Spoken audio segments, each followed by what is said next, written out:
The void of space did not smell like ozone or burnt almond cookies, contrary to what the poets back on Earth liked to claim. To Silas, Vance space smelled like recirculated air, stale coffee, and the distinct metallic tang of an overheating hydraulic pump. It was the smell of a Tuesday, even though the calendar on his dashboard insisted it was a Friday. Silas sat slumped in the pilot's chair of the Rusty Anchor, a planetary tugboat that had seen better centuries. His boots were propped up on the console, right next to a cracked mug that proclaimed world's okayest planetary architect. Outside the reinforced glass steel viewport, the object of his current misery hung in the darkness, planet D42. It was not a pretty planet. It looked like a giant bruised peach that had been left in the sun for 3,000 years. It was brown, craggy, and possessed an atmosphere that consisted mostly of methane and a bad attitude. But the contract was signed, the deposit was cleared, and the client, a consortium of reptilian land developers, wanted it shifted 2 million kilometers closer to the local star to thaw out the ice caps for a budget resort. "Just another day hauling rocks," Silas muttered, rubbing the grit from his eyes. He reached for a lever marked gravity tether and gave it an experimental jiggle. It did not budge. "Rollo," Silas called out, his voice raspy from lack of hydration. "The stick is stuck again." From the shadows of the rear cabin, a clanking sound emerged, followed by the whine of a servo that desperately needed lubrication. Rollo rolled into the light.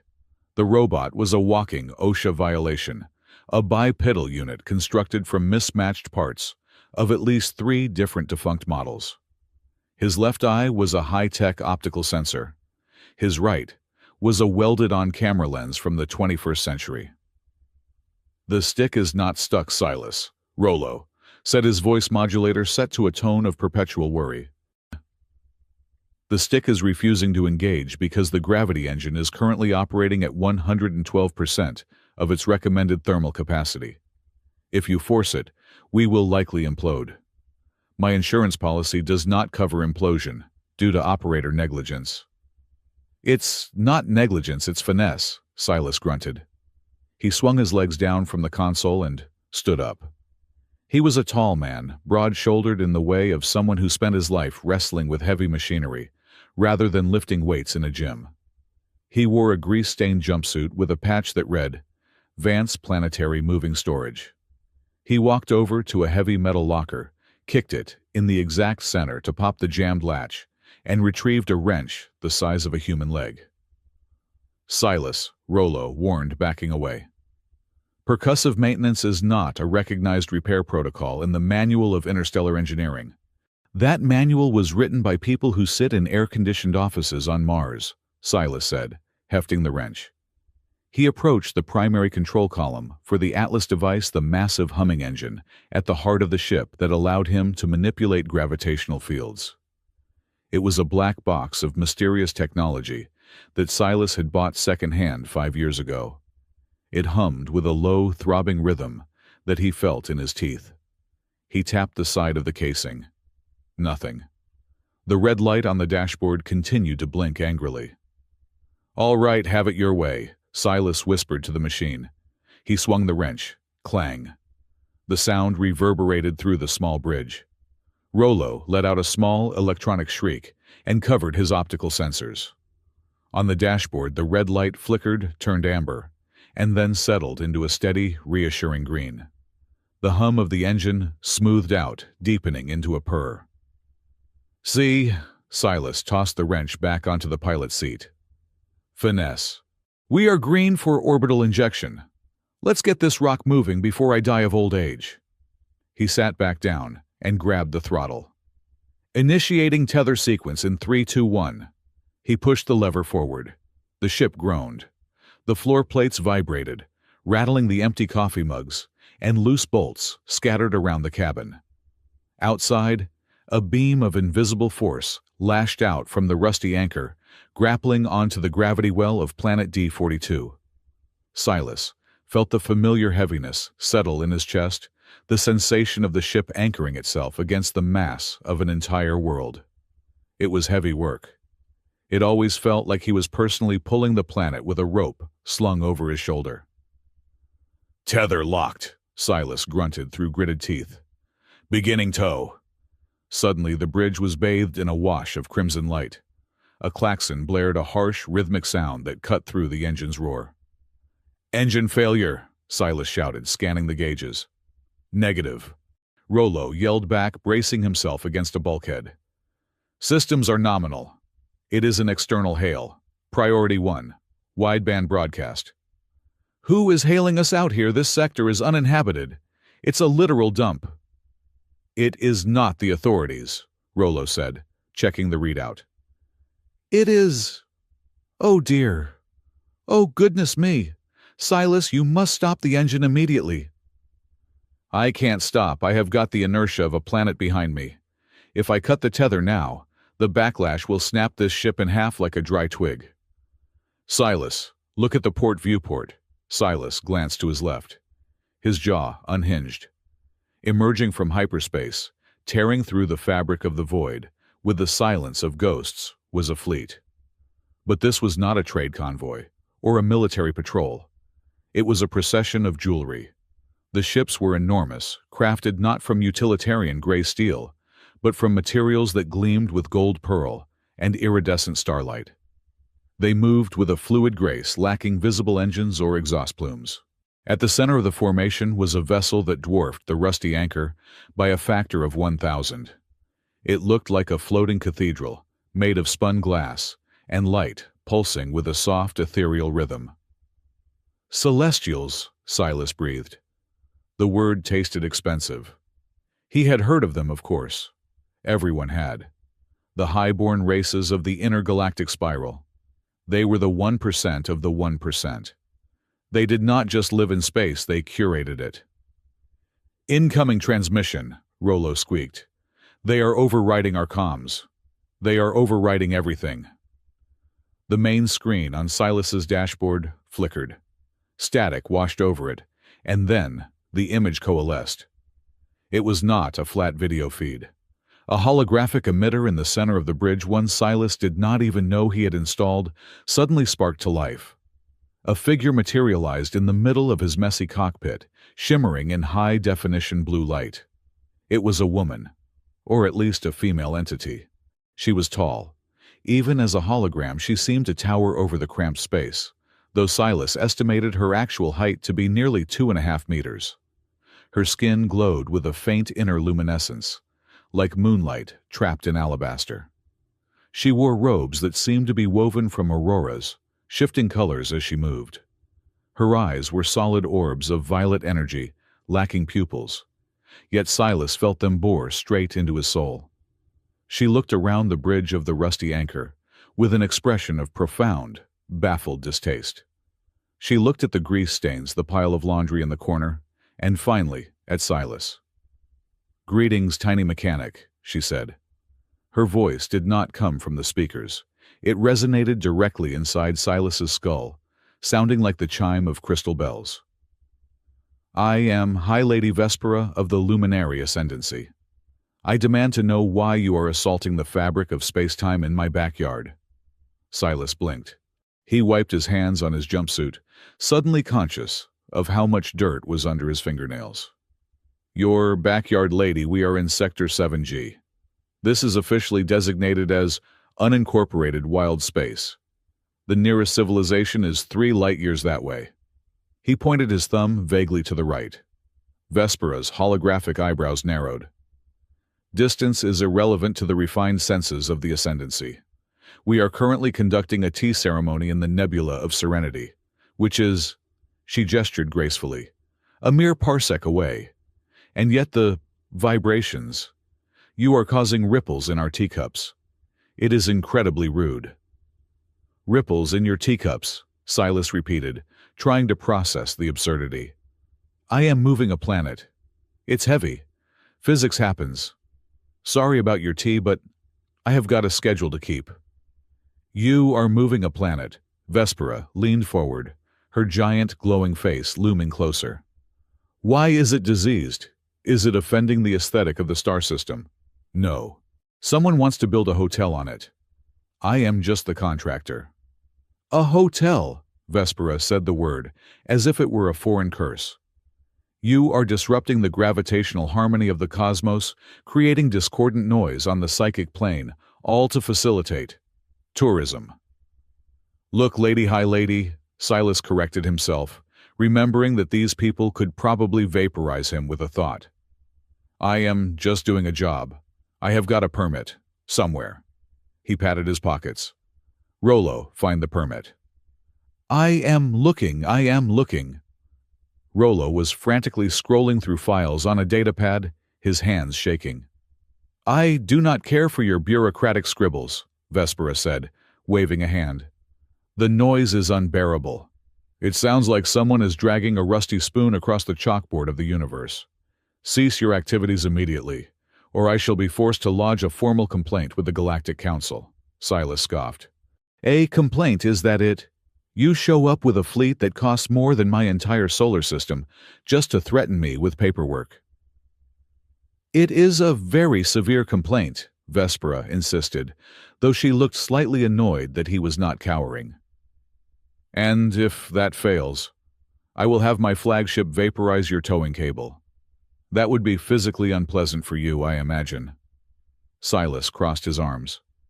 The initial shock was wearing off, replaced by the stubborn irritation of a man who just wanted to finish his shift.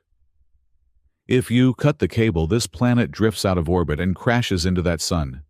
Then you won't have ripples in your tea, you will have a supernova in your face. That seems bad for the complexion. Vespera paused. She seemed to actually consider this. She looked at Silas with a new expression, curiosity. She tilted her head, her glowing hair flowing like water in zero gravity. You speak with a strange insolence, she observed. Most species prostrate themselves when the luminary appear. You stand there covered in filth holding a primitive metal club. She glanced at the wrench on the seat. It is a wrench, and I am standing because my back hurts if I sit too long, Silas sighed. Look, Your Highness, I am almost done. Once I get it into the stable zone, the vibrations stop. I promise.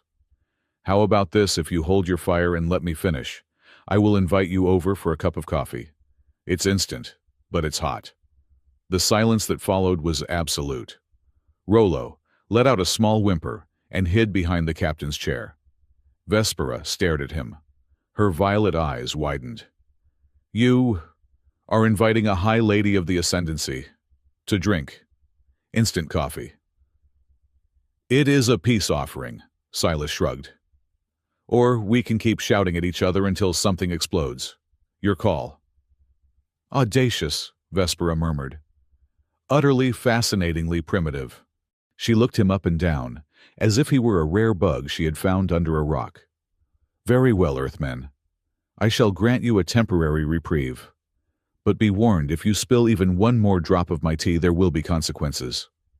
Her image flickered. And, for the record, I prefer my beverages with stardust, not instant granules. The hologram vanished. The red light of the alert faded. She didn't say no, Silas muttered to himself. She threatened to vaporize us, Rollo shrieked, popping up from behind the chair. Silas, do you have a death wish? That was the luminary. They control half the galaxy's economy. You offered her sludge water. It's good coffee, Rollo, imported from Colombia. Or at least the label says Colombia. It might be synthetic. Silas sat back down and grabbed the throttle. Now hush. Let's get this done before she changes her mind. Thousands of kilometers away, cloaked within the shadow of a passing asteroid, a much smaller, darker ship watched the exchange. The interior of this vessel was stark cold and efficient. There were no golden robes or coffee stains here. Everything was matte black and sterilized chrome. Overseer Kale stood before a bank of monitors. He was a man, or something that had once been a man refined by cybernetics, until he was more flowchart than flesh. His skin was gray. His eyes were red optical implants that zoomed and focused with mechanical precision. He wore the uniform of the Galactic Trade Alliance pressed to a razor's edge. Subject identified, a computer voice droned. Silas Vance, humans. Licensed planetary architect, Class C. Interesting, Cale said. His voice was like grinding stones. He is operating on D-42. He tapped a command into his console. A file opened marked with a heavy, flashing crimson border red list. That planet is restricted, Cale murmured. Not for environmental reasons. Not for safety. He looked at the energy readings emanating from the planet's core readings that Silas's outdated equipment had completely missed. The core signature matches the archive. It is there. Shall we intervene, Overseer? The computer asked. Shall we deploy extraction drones? Not yet, Cale said. A thin, cruel smile touched his lips. The celestial witch is watching him. If we move now, we provoke a diplomatic incident. Let the human do the heavy lifting. Let him move the prize into position. If he wakes it up, well, that solves our excavation problem, doesn't it? Drafting a subpoena for violation of Zoning Regulation 810, Cale commanded. We will bury him in legalities, so he cannot run when we are ready to take what is ours. Back on the rusty anchor, Silas was sweating. Moving a planet was not just about pulling a lever. It was a physical battle. The Atlas device translated the planet's gravitational resistance into feedback that Silas could feel through the controls. The joystick fought him, jerking and bucking like a living thing. Come on, you big ugly rock, Silas grunted, sweat dripping down his nose. Just 2 more degrees to the left. The ship shuddered violently. Silas, Rollo yelled. Structural integrity is dropping to 80%. The stress on the hull is critical. I know, Rollo, I can feel it. Silas pushed harder. His muscles strained. He wasn't just fighting the weight of the rock. He felt a strange resistance, something that didn't feel like physics. Usually, gravity felt like a heavy blanket. This felt like a hand pushing back. He slammed the throttle to the maximum setting. Groan. The sound did not come from the ship. It came from outside. It was a low, mournful resonance that vibrated through the vacuum of space, transmitted through the tether beam directly into the hull of the rusty anchor. It sounded like a whale song slowed down by a factor of 10,000. It was deep, sorrowful, and terrifyingly loud. What was that? Silas gasped, easing off the throttle. Did we crack the crust? Sensors are negative for seismic activity, Rollo said, his optical eye spinning wildly. The planet is intact, but Silas, the audio sensors picked up a sound wave of 120 decibels. In a vacuum. That is physically impossible. I heard it too, Silas rubbed his chest. His heart was hammering against his ribs, not from fear exactly, but from a sudden overwhelming surge of emotion. For a split second, he had felt an intense wave of loneliness. It washed over him, drowning out his own thoughts. Check the machinery, Silas ordered, his voice shaking slightly. Maybe the harmonic dampeners blew out. On the bridge of the flagship, Starlight's embrace. High Lady Vespera dropped her teacup. It shattered on the floor, spilling iridescent liquid across the pristine white tiles. But Vespera did not notice. She stood frozen, her hands gripping the balcony railing of her observation deck. She had felt it. The Celestials were a psychic race. They communicated through empathy and telepathy as much as through words. And the wave that had just come from that ugly brown planet was deafening. It is awake, she whispered. Her glowing skin pulsed with a rapid, erratic light. Her attendants rushed forward. Hi, lady. Are you unwell? Silence, Vespera commanded. She stared out the viewport at the tiny, dirty tugboat, struggling against the dark sphere. That human. He is not just moving rocks. He is disturbing something ancient. She focused her mind on the tugboat. She tried to scan the pilot, Silas Vance. Usually, human minds were static, a chaotic mess of worries about money, food, and reproduction. Easy to read, boring to watch.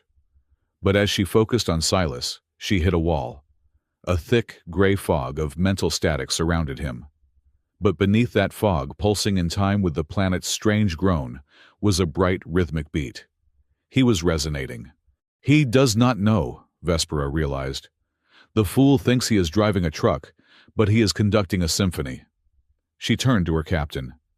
Cancel the attack vectors. Do not fire on that ship. But, High Lady, the noise.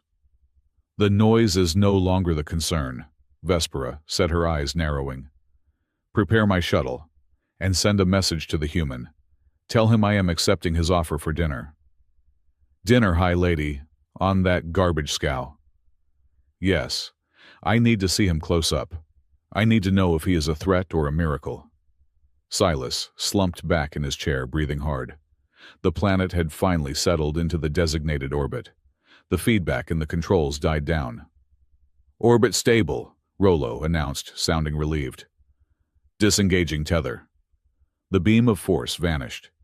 The heavy feeling in Silas's chest lifted, leaving him feeling hollow and strangely sad. Good job, Rollo, Silas muttered. He reached for his cold coffee. That was rough, rougher than usual.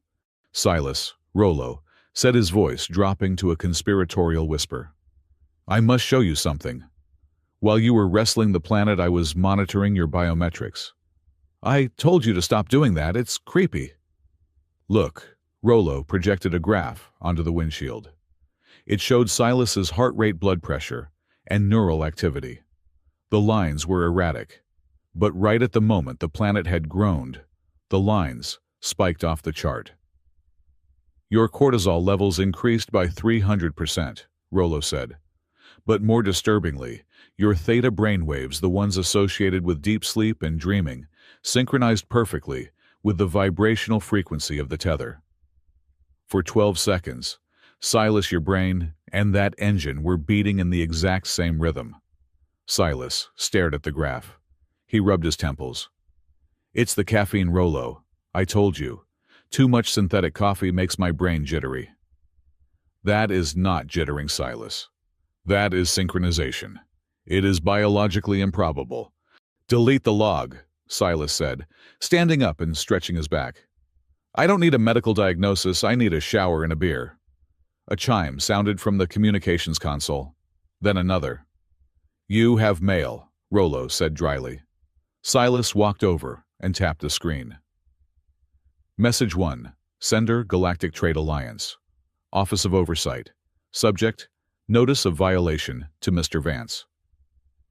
You are hereby notified that your operation on Planet D42 is in violation of Galactic Zoning Ordinance 810B, unauthorized displacement of heritage minerals. You are ordered to cease all operations and appear before Overseer Kale for a disciplinary hearing. Failure to comply will result in asset forfeiture and imprisonment. Have a productive day. Great, Silas sighed. I get sued for doing my job. What's the other one? Message 2. Sender High. Lady Vespera, subject regarding your invitation to the Earthmen. Your primitive persistence is intriguing. I find myself curious about your instant coffee. I shall board your vessel at 1900 hours. Do not clean up on my account. I wish to observe your habitat in its natural squalid state. Dress appropriately. Silas stared at the screen for a long 10 seconds. Rollo, he said calmly. Yes, Silas. We are being sued by the government and the Queen of the Universe is coming over for dinner in 2 hours. That appears to be the situation, yes. Silas looked around the bridge. He looked at the pile of dirty laundry, the grease stains, the half-eaten sandwich on the dashboard. He looked down at his oil-stained jumpsuit. He picked up the wrench. I'm going to need a bigger mop. We do not own a mop, Silas. Then build one, Rollo. We have guests. Silas scrambled toward the living quarters, his exhaustion forgotten, replaced by a new, terrifying adrenaline.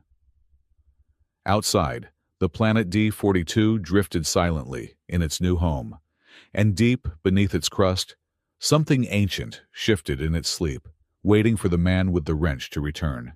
The shuttle that High Lady Vespera sent for Silas was not so much a vehicle as it was a floating jewelry box. It did not hum or vibrate. It simply existed in one location and then fluidly existed in another. Inside, the seats were upholstered in a material that felt like spun silk, but adjusted its temperature to the exact biological preference of the sitter. Silas Vance sat on the edge of the seat, afraid to lean back. He was wearing his formal suit.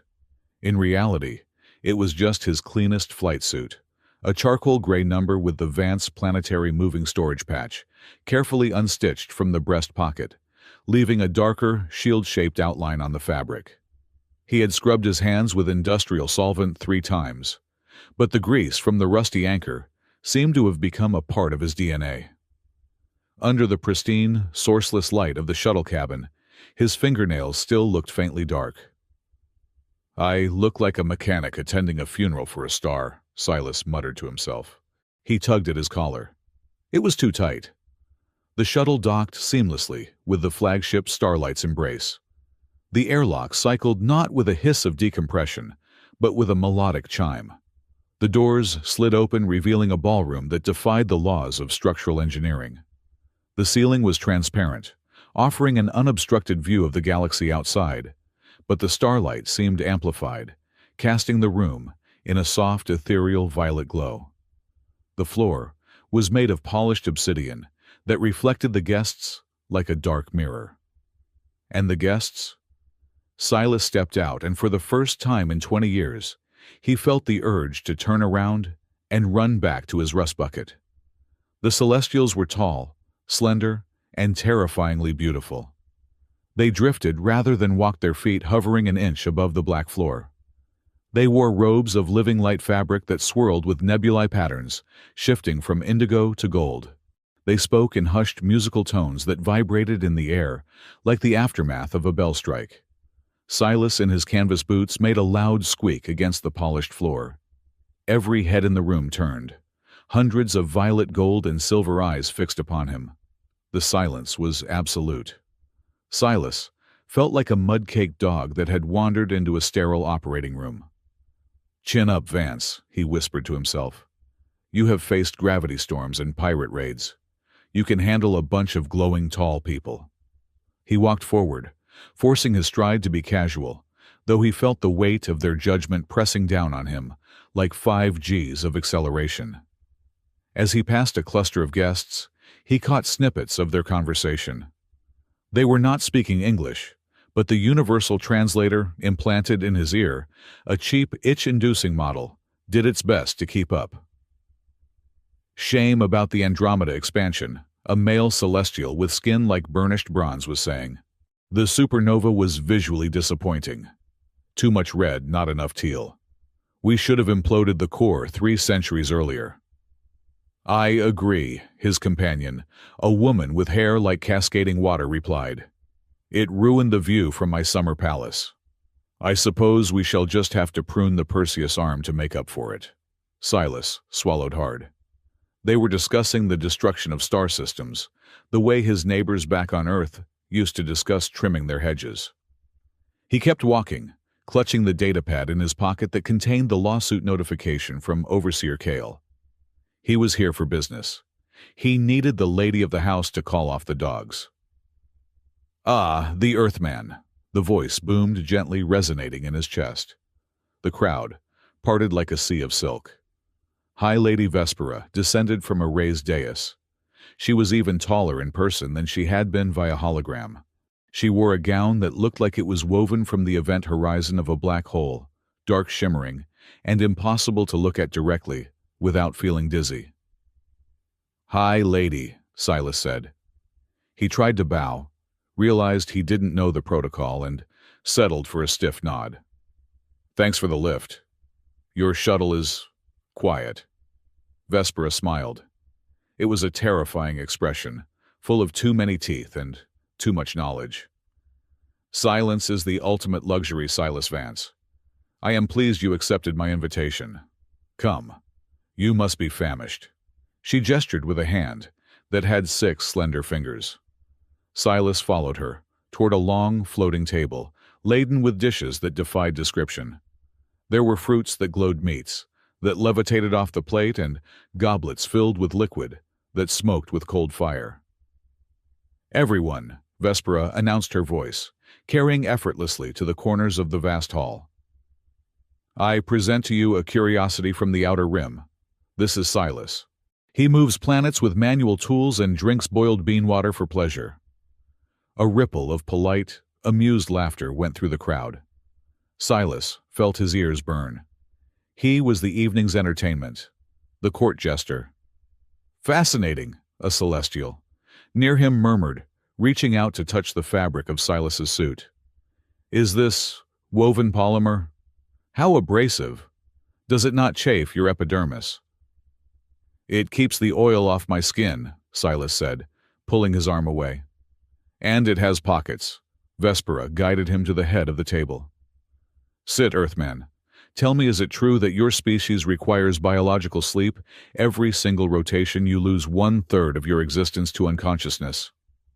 We like to dream, Silas said, sitting down. The chair molded to his back instantly. It keeps us sane. Something you folks might want to try, considering you blow up stars for fun. The room went quiet again. Vespera's eyes widened, then crinkled at the corners. Bold, she said. I like it.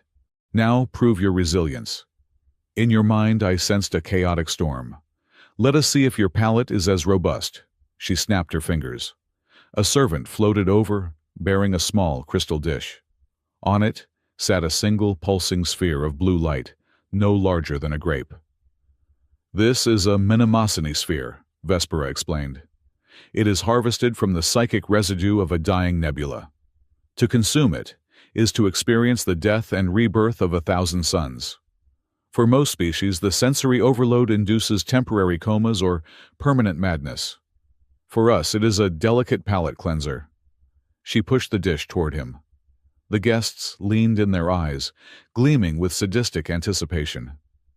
Eat, Vespera commanded softly. Or are you afraid your fragile human mind will shatter? Silas looked at the glowing blue ball. He looked at Vespera's challenging smirk. He thought about the 3 cups of synthetic sludge coffee he had downed that morning, and the terrifying noise of the gravity engine that he listened to for 12 hours a day. I have eaten military rations that were 3 years past their expiration date, Silas said. I think I will survive. He picked up the sphere. It was cold to the touch. He popped it into his mouth and bit down. The guests gasped. Silas chewed. The texture was weird, like popping a grape made of static electricity. He waited for the cosmic revelation. He waited to see the birth of the universe, or feel his brain melt out of his ears. Instead, he tasted ozone and a hint of peppermint. He swallowed. Well, Vespera leaned forward, her violet eyes intense. What do you see? The infinite spiral of time? The sorrow of the void? Silas smacked his lips thoughtfully. It is a bit airy, he admitted. Kind of like cotton candy, but spicy. Honestly, it needs salt. The silence that followed was heavy enough to crush a tank. A celestial lady in the back fainted, collapsing gracefully into the arms of her partner. Vespera stared at him. Her mouth opened slightly, then closed. She looked at the empty dish, then back at Silas. Salt, she whispered. You just consumed the psychic equivalent of a supernova, and you think it needs salt. Just a pinch, Silas shrugged. Maybe some garlic powder. Vespera began to laugh. It was not the polite titter of the court. It was a deep, resonant sound that shook the crystals on the chandeliers. You are absurd, she declared, her eyes shining with genuine delight. You are an impossible creature, Silas Vance.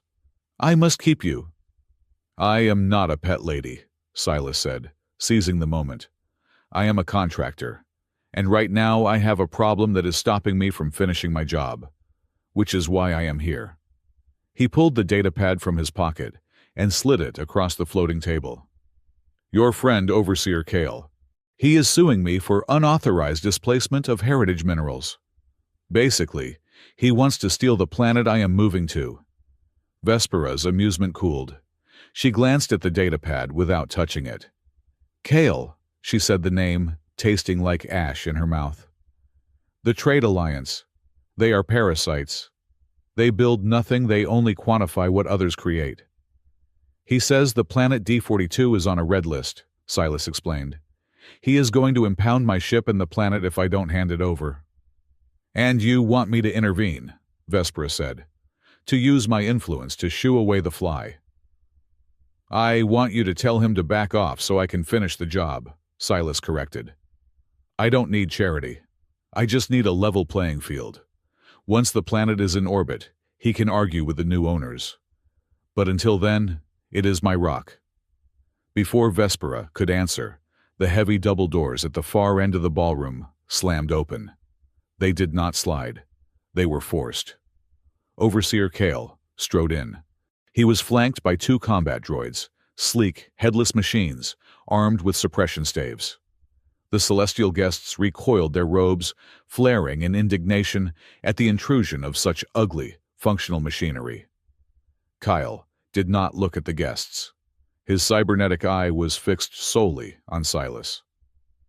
There will be no need for intervention, Kale announced, his voice amplified by a speaker in his throat. Because the contract is null and void. Vespera stood up. She did not shout, but the temperature in the room dropped 10 degrees. Overseer Kale, you enter my flagship uninvited. You bring weapons into a sanctuary of peace. Do you wish to start a war between the Alliance and the Ascendancy tonight? I have an open slot in my schedule. Kale stopped 10 feet from the table. He bowed slightly, a mockery of respect. Hi, lady. I apologize for the interruption. But this criminal, he pointed a metal finger at Silas, is in possession of a Class 1 restricted object. We have confirmed scans. Planet D42 contains a deposit of dark matter lattice. It is strategic weaponry material. It's a dirt ball, Silas stood up, knocking his chair back. I have surveyed that rock. It is 90% silicate and 10% smelly. There is no dark matter. Your sensors are primitive, Kale sneered. Our deep core scans are absolute. The planet is property of the Alliance Military Reserve. Surrender the towing codes, Vance, or I will authorize lethal force. Not on my ship, Vespera said. The air around her began to crackle with violet lightning. You have no jurisdiction here, machine man. I have the law, Kale countered, holding up a holographic warrant. Galactic Code, Section 400. Strategic necessity overrides local sovereignty. Even yours, High Lady. It was a standoff. On one side, the cold, hard logic of the machine bureaucracy. On the other, the volatile, godlike power of the Celestials. And in the middle, a man in a dirty jumpsuit. Silas looked at Kale, then at Vespera. He stepped forward. You know, Silas said loudly, breaking the tension. This reminds me of my neighbor back in Ohio. Old Man Miller. Kale blinked, his optical shutter clicking. Irrelevant data. No, listen, Silas continued, walking around the table. Miller had this oak tree. Big, ugly thing. Roots were cracking my driveway. Miller said the tree was on his side of the property line. I said it was mine. We argued for 6 months. He called the cops. I called the city surveyor. Is there a point to this anecdote? Vespera asked, looking confused but intrigued. The point is, Silas said, stopping in front of Kale. While we were arguing, a storm came and blew the tree down. It crushed Miller's fence and my mailbox. Nobody won. We just both ended up with a mess to clean up. Silas leaned in nose to nose with the cyborg. You want the planet, fine. Sue me. Take me to court. Drag it out for 10 years. But right now, that planet is tethered to my ship under my liability insurance. If you try to take it by force and you damage it, that is negligence. And I know for a fact that the Trade Alliance hates paying out damage, claims more than they hate losing territory. He tapped Kale's chestplate. You touch my ship, I file a claim for lost wages, emotional distress, and mechanical repairs. And I will file it in the celestial courts, where the filing fee alone will bankrupt your department. Kale stared at him. His processors whirred, calculating the risk. The celestial courts were notoriously slow and expensive. You are bluffing, Kale said. I am a contractor. Silas grinned, showing his teeth. I live for paperwork. Try me. Vespera threw her head back and laughed again. This time, the floor actually vibrated. Oh, this is delicious. He threatens you with bureaucracy, Kyle. He uses your own weapon against you. She stepped down from the dais, her height dwarfing Kale.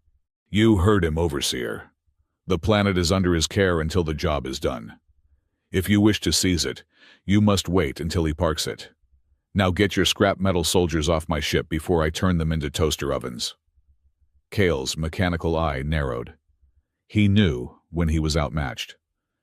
Very well, we will wait.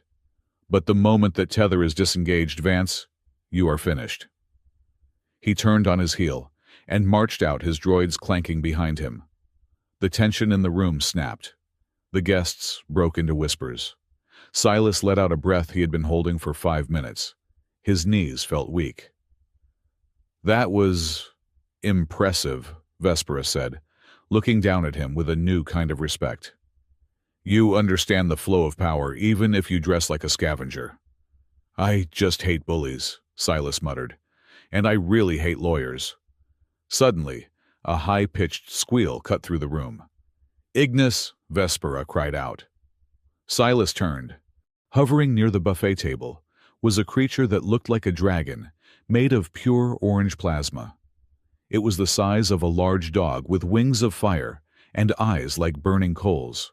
It was currently thrashing in the air, making choking noises. Sparks were flying from its mouth. He has consumed a core crystal, a servant screamed, backing away. Do not touch him. His surface temperature is rising. The guests scattered. The dragon was turning a dangerous shade of blue, its heat intensifying. It was choking, and its panic was causing it to go critical. He will detonate, someone shouted. Vespera raised her hand to cast a containment field, but her face was stricken with panic. I cannot contain him without crushing him. Ignis. Silas didn't think. He didn't check for a heat shield. He didn't consider that this was a creature of pure energy. He just saw a dog choking on a bone. He ran forward. Vance, no, you will be incinerated, Vespera screamed. Silas reached the thrashing dragon. He grabbed it around the midsection. He expected his hands to burn off. He expected the smell of cooking meat. But instead, as his skin touched the plasma scales, he felt a strange, cool vibration running up his arms. A hum. It was the same hum he felt when he touched the gravity engine. Resonance. The heat did not hurt him. It flowed through him. Spit it out, buddy, Silas grunted.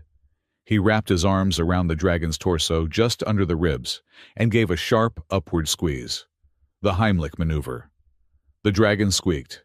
Silas squeezed again. Come on, cough it up, pop! A glowing crystal, the size of a fist, shot out of the dragon's mouth and shattered against the obsidian floor. The dragon gasped, sucking in air or fuel. Its color shifted back from critical blue to a happy, warm orange. It turned in Silas's arms, looked at him with big, burning eyes, and licked his face with a tongue made of fire. It tickled. Silas laughed, wiping the soot from his cheek. Yeah. You're welcome. Don't eat rocks, you idiot. He scratched the dragon behind its ears, or where the ears would be. The creature purred a sound like an idling diesel engine. Silas looked up. The entire room was staring at him. Vespera stood with her hand over her mouth. Her attendants were trembling. You, Vespera stepped forward slowly. You are touching him. Without shielding. Silas looked at his hands. They were fine. Not even a blister. Yeah. I guess he likes me. Ignis incinerates anything organic that touches him, Vespera whispered. She reached out, hovering her hand near Silas's arm, sensing the energy. But with you, his energy is looping. You are grounding him. She looked into Silas's eyes, and the playful condescension was gone. In its place was something deeper. Fear, awe.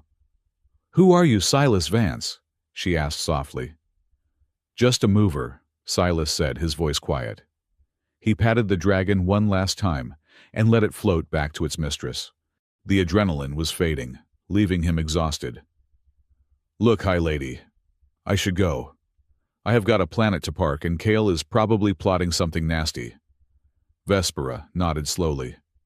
Yes, you should go. She gestured to the balcony. A word before you depart. Alone. Silas followed her out onto the terrace. The air here was real, not recycled. They stood looking out at the stars. The silence was comfortable now. You spoke of your neighbor, Vespera said, not looking at him. And the fence. You understand conflict. I understand people, Silas said, leaning on the railing.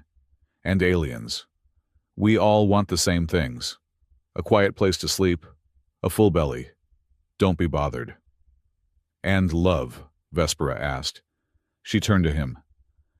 I scanned your mind earlier, Silas, before the barriers went up. I saw a great hole, a silence where a melody used to be. Silas stiffened. He looked down at his hands, the hands that had just held a dragon, the hands that moved planets. It was a long time ago, he said, his voice raspy. The colony wars. I was an architect then, building houses, not moving rocks. We lived on a moon in the Theta sector. My wife Sarah, my daughter Alara. He paused. Vespera did not interrupt. She simply listened, her presence like a warm blanket against the cold of space. War is loud, Silas said. That is what people don't tell you. It is not just the explosions. It is the screaming, the sirens. The buildings are collapsing. It was so loud. When the dust settled, they were gone. And the silence that followed was worse. He looked at Vespera. That is why I took this job. Out here in the deep black it is quiet. Just me and Rollo and the hum of the engine. I move empty planets so people can build new lives on them. It feels useful. Like I am fixing something. Vespera reached out. Her hand, cool and glowing, covered his rough, scarred hand on the railing. It was a gesture of shocking intimacy for a celestial. You are not just fixing things, Silas, she said softly. You are healing. But be careful. Sometimes what we think is empty rock is simply waiting for the right voice to wake it up. She pulled her hand back. Go. Finish your job. But know this Kale is not the only one watching you now. Silas nodded. He felt a strange warmth in his chest that had nothing to do with the dragon's fire. Thanks for the dinner. Next time coffee is on me. I shall hold you to that, Vespera smiled, but her eyes were sad. Silas took the shuttle back to the rusty anchor. He felt different, heavier yet lighter. As he docked, Rollo came rolling down the corridor, his arms waving frantically. Silas, thank the Maker. You are alive. Barely, Silas said, stepping into the airlock. I ate a star, fought a cyborg, and hugged a dragon. I am going to bed. You cannot go to bed, Rollo shrieked. While you were gone, the sensors picked up unauthorized transmission signals near the hull. What? Silas snapped to attention. Kale. He sent a micro-drone, Rollo explained, projecting a hologram of the ship's schematics. It latched onto the gravity tether housing. I tried to shoot it, but I do not have a gun. I threw a toaster at it, but I missed. What did it do? It injected a virus into the thermal regulators. Silas, the cooling system is offline. If we engage the engine, we will overheat in 10 minutes. We can fix it, Silas said, grabbing his toolbox. We have to. We are on a deadline. There is something else, Rollo said. The robot hesitated. The planet, D42. The temperature on the surface is rising, rapidly. Is it the sun? No, Rollo said. The rise is coming from the inside. The core temperature has jumped 40 degrees in the last hour, and the vibration... Silas, the groaning, has stopped. That's good, right? No, Rollo turned his optical lens to Silas. It has been replaced by a heartbeat. Silas stared at the readout. Thump, thump. Thump, thump. Slow, rhythmic, massive. It wasn't a geological shift. It was a pulse. Vespera was right, Silas whispered, looking out the viewport at the dark, silent world, hanging in the void. It's not just a rock. He grabbed his wrench. Rollo, get the engine online. Bypass the safeties if you have to. We need to move this thing before it wakes up, or before Kale blows it up. We are leaving. Now. But the fever, Rollo cried. We are the cure, Silas grimaced. Or we are the virus. I guess we are about to find out. He slammed his hand onto the door panel. The bridge lights flickered red. The planet outside loomed large and deep within its crust. The heartbeat grew louder, matching the rhythm of the terrified man at the helm. The red alert klaxon was no longer a warning. It was a rhythmic scream that seemed to match the pounding in Silas Vance's temples. The rusty anchor was not just shaking, it was convulsing. The metal floor plates groaned as if they were in physical pain. Outside the reinforced viewports, the void of space had vanished, replaced by a swirling vortex of violet and bruised purple clouds. Lightning, thick as tree trunks and silent in the vacuum, lashed against the hull, leaving scorch marks that the auto-repair drones had no hope of fixing. Shield integrity is at 12%, Rollo shrieked. The robot was magnetized to the floor, his mismatched optical sensors whirring in opposite directions. Silas electromagnetic interference is off the charts. It is not just radiation, it is screaming at us. Silas gripped the manual flight controls, his knuckles white. I know, Rollo, I can hear it. And he could. It wasn't a sound that traveled through the air. It was a sound that bypassed his ears and drilled directly into the base of his skull. It was a high, thin wail, full of confusion and terror. It sounded like a child lost in a supermarket, amplified by the mass of a celestial body. Quiet down, Silas gritted his teeth, wrestling with the yoke. Just quiet down. I am trying to help you. He wasn't talking to the robot. He was talking to the planet. Planet D42 was no longer the dormant brown rock he had been towing for weeks. The surface was roiling. Massive fissures were opening up across the crust, spewing geysers of ionized gas into orbit. The Atlas gravity engine, the pride and joy of Silas's career, was flashing a catastrophic error message. Critical failure. Harmonic dissonance detected. The engine is fighting the planet's rotation, Rollo yelled. We must detach Silas. If we do not cut the tether, the feedback will liquefy the ship we have to run. No, Silas shouted back. If we cut the tether now, the recoil will send the planet spiraling out of the habitable zone. It will freeze again. We have to ride this out. Ride it out. We are a tugboat, not a Bronco rider. My logic processors calculate our survival odds at 0.004%. Never tell me the odds. Rollo, just keep the stabilizers online. Silas reached for the emergency coolant flush. If he could just calm the engine down, maybe the feedback loop would break. He flipped the switch. Nothing happened. He frowned. He flipped it again. Rollo, why is the coolant pump offline? I do not know, Rollo stammered. The system claims it has been locked out by an administrative override. Silas felt a cold knot form in his stomach. Administrative override. I am the administrator. Suddenly, the main screen flickered. The chaotic static cleared for a brief second, revealing the sleek gray logo of the Galactic Trade Alliance. Then text scrolled across the screen, cold and green. System update complete. Protocol asset forfeiture initiated. Reason, non-compliance. Have a nice day. Kale, Silas whispered. The name tasted like battery acid. That cyborg snake. A loud thunk echoed through the ship. The gravity generator, which kept Silas and Rollo standing firmly on the deck, died instantly. Silas floated up out of his chair, his coffee mug drifting past his face, spilling brown globules of liquid into the air. The ship lurched violently to the port side. Without artificial gravity to anchor the internal mechanisms, the heavy flywheel of the Atlas engine became a wrecking ball inside its casing. We have lost propulsion, Rollo wailed, spinning helplessly in midair, his arms flailing. We are caught in the planet's gravity well. We are falling, Silas. We are falling. Silas kicked off the console, propelling himself toward the manual release lever. I have to cut us loose. If we drag the tether down with us, we will tear the ship apart. He grabbed the lever. It was jammed. The electronic lock was frozen by Kale's virus. Manual override is dead, Silas shouted. Through the viewport, the ground was rushing up to meet them, a landscape of jagged rocks and storm clouds. The heat shield began to glow, a terrifying orange. I am sorry, Silas, Rollo said, his voice dropping to a surprisingly calm monotone. It has been an honor serving with you. I hope my warranty covers disintegration. Silas closed his eyes. He didn't think about his life flashing before him.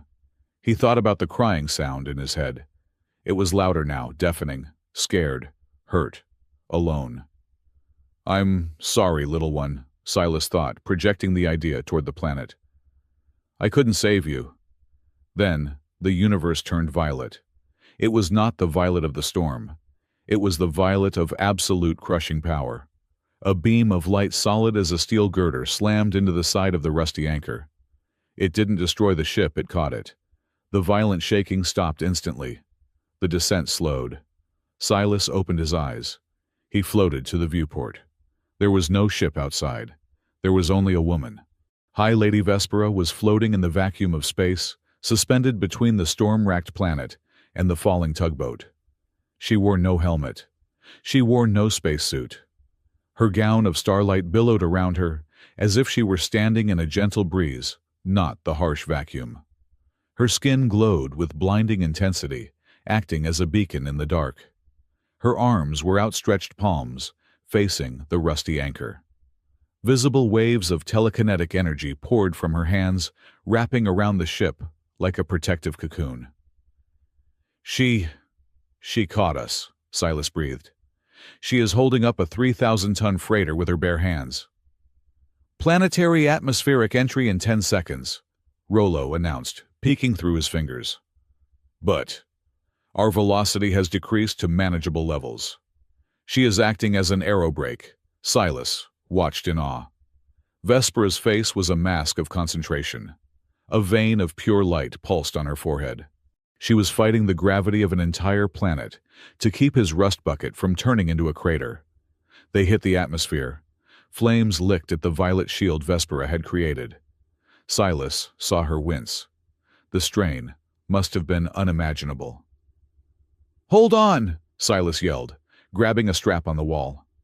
The ship groaned, tilted, and then slammed into the surface of D-42. It wasn't a soft landing, but it wasn't a fatal one. The ship skidded across a plain of obsidian gravel sparks, flying metal, screaming before coming to a grinding halt against a massive rock formation. Silence. Silas hung in the straps, breathing hard. The gravity was back natural gravity this time, heavier than Earth standard, but manageable. Rollo. Silas coughed. Status. I am functional, came a muffled voice from under a pile of manuals. My left servo is jammed, and I believe I have developed a phobia of falling. But we are intact. The hull is breached in Section 4, but the life support in the bridge is holding. Vespera. Silas unbuckled himself, dropping to the floor. Where is she? He scrambled to the airlock. The sensors showed the outside atmosphere was breathable, though thin and rich in ozone. He hit the manual release. The door hissed open. The wind hit him instantly, a gale force wind, carrying stinging dust. The sky was a churning bruise of black and purple. Lightning struck the ground in the distance rhythmically, like a heartbeat. A few meters away, lying on the dark gravel, was Vespera. The glowing aura around her was dim, flickering like a dying light bulb. Her magnificent gown was scorched at the edges. Silas didn't hesitate. He ran to her, his boots crunching on the alien soil. Vespera.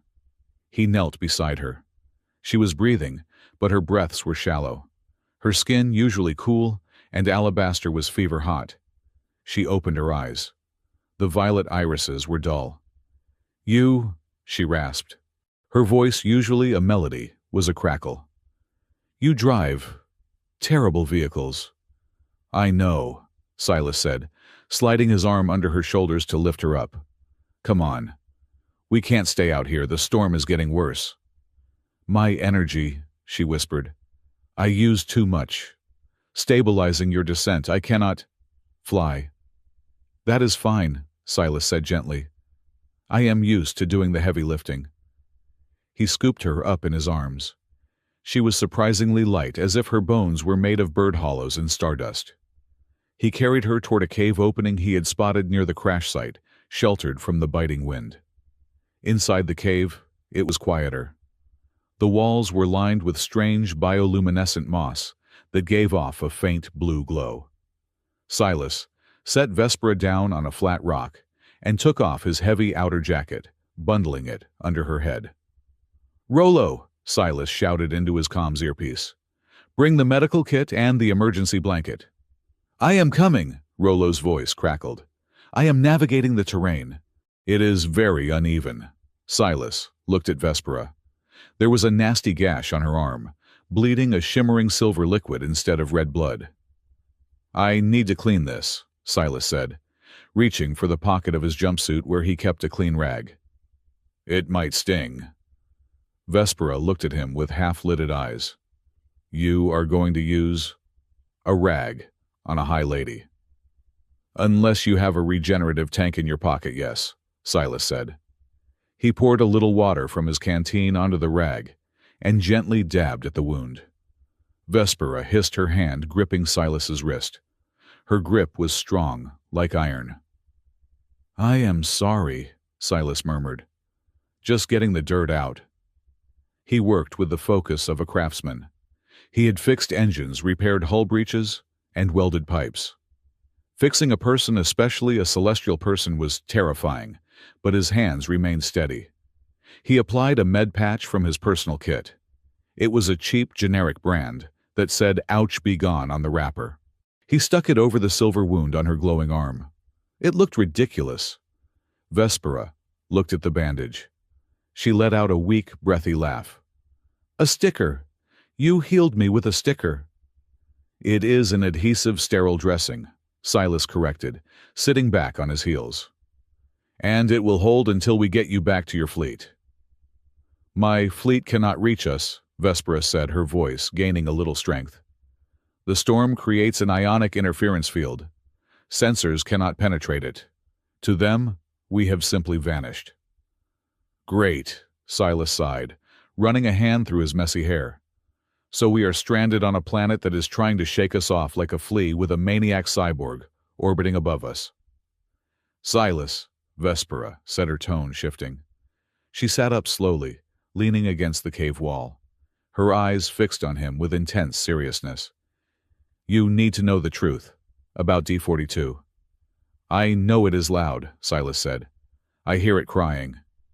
"It is not a planet," Vespera said. "It is an egg," Silas blinked. "An egg like a chicken egg." "A Leviathan egg," Vespera corrected. "The Leviathans were the architects of the galaxies, long before my people, or yours, learned to make fire.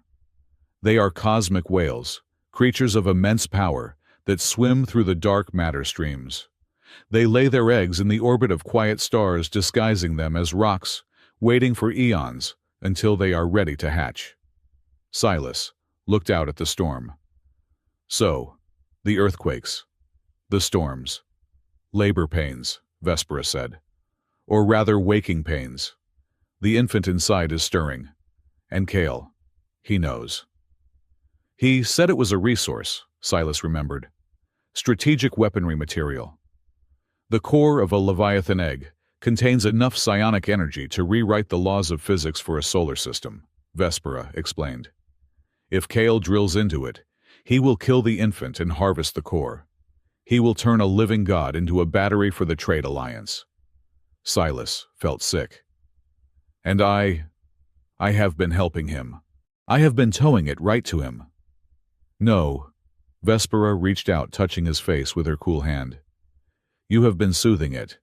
That is why the hatchling did not wake up screaming weeks ago. Your machine, your clumsy, noisy machine, it creates a vibration, A low-frequency hum. The Atlas, Silas realized.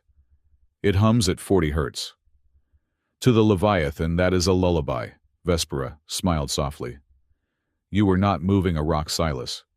You were rocking a cradle. Silas stared at his hands. Rough, calloused, grease-stained hands. He had always thought of himself as a destroyer, someone who tore things apart or moved them out of the way. The idea that he was a caretaker, it hit him harder than the crash. Well, Silas cleared his throat, trying to hide the emotion in his voice. I guess that explains why the kid likes me. But if it is hatching now... It is hatching because Kale's virus stopped the engine, Vespera said. The lullaby stopped. The infant woke up in the dark cold and scared. And now Kale is coming to crack the shell. As if on cue, a thunderous boom shook the ground. Silas and Vespera looked to the cave entrance. High above, breaking through the storm clouds, were the ships of the Trade Alliance. Not the sleek yachts of the Celestials, but the brutal, blocky shapes of industrial mining vessels. A massive beam of green light shot down from the lead ship, striking the surface of the planet a few kilometers away. They are drilling, Silas said, standing up. They are not wasting time. Suddenly, Silas fell to his knees. A scream ripped through his mind. It wasn't sound, it was pure agony. It felt like someone had driven a hot spike into his chest. He gasped, clutching his heart. Silas, Vespera was by his side instantly. It hurts, Silas grit his teeth, tears streaming from his eyes. Make it stop, it hurts. Vespera placed her hands on his temples. Her eyes widened in shock. By the stars, the connection. It is not just empathy. It resonates. What? Silas gasped, fighting the pain. You are a resonant, Vespera said, her voice filled with awe. It is a genetic anomaly in humans, lost for thousands of years. Your nervous system acts as a biological amplifier for psychic frequencies. You feel what the Leviathan feels. Great, Silas wheezed. So if they drill into the kid, I got a lobotomy. If they breach the shell, the psychic backlash will not just kill the Leviathan, Vespera said grimly. It will burn your mind to ash. Silas forced himself to stand. His legs were shaking and his head felt like it was splitting open, but he stood. He wiped the sweat from his forehead. Okay, he said. Okay. No dying today. Not me, not the kid. He looked at Vespera. She looked exhausted, her light dim. She couldn't fight an armada, and his ship was a wreck. We need a plan, Silas said. A stupid, desperate human plan. I am open to suggestions, Vespera said. Though I lack a wrench large enough to hit a spaceship. Silas looked at the drilling beam in the distance. He looked at the crashing ship. He looked at Rollo, who had finally rolled into the cave, carrying a first aid kit. Rollo, Silas said. Is the long-range transmitter on the ship working? The dish is misaligned, Rollo said. But the transmitter itself is functional. Why do you wish to update your will? No. Silas grinned, though it looked more like a grimace of pain. I want to make a phone call. He turned to Vespera. You said the kid is scared, right? It woke up because the music stopped. Yes. And Kale is trying to break in. That is like a burglar smashing a window. Silas's eyes hardened. So we don't fight the burglar. We woke up the homeowner. You want to wake the Leviathan fully? Vespera asked. Silas, if it hatches violently, it could destroy this entire sector. Not if we wake it up gently, Silas said. Not if we tell it that the bad man outside is the one hurting it. Leviathans are smart, right? They are sentient universe builders, Vespera nodded. Good.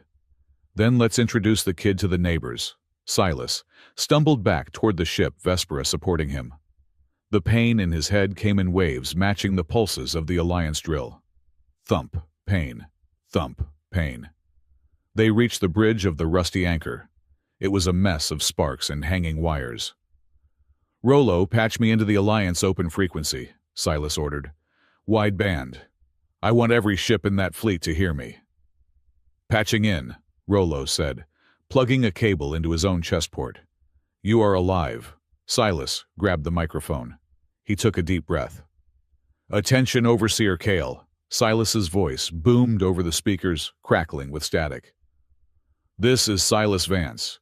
You know the guy you tried to crash on the Alliance flagship? Kale paused.